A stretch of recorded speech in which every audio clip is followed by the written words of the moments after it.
అమ్మ అమ్మ మాట విందాము. ఆవు ఆవు పాలు తాగుదాము. ఈ ఇటుకలతోటి ఇల్లు కడదాము.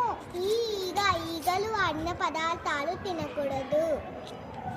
ఉడత ఉడత చెట్ల పైన తిరుగుతుంది.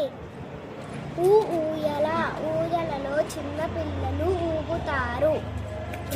ఋషులు ధ్యానం చేస్తారు. రూపాయి అందరికీ అవసరం వస్తుంది. ఎలుక బట్టలను కొరికేస్తుంది. ఏనుగు దండాలు తెల్లగా ఉంటాయి. ఐసు చల్లగా ఉంటుంది. ఒంటె ఎడారిలో ప్రయాణం చేస్తుంది. ఓడ మీద ప్రయాణం చేద్దాము. అవుట్ దీపావళి పండుగ రోజు కాలుస్తాము.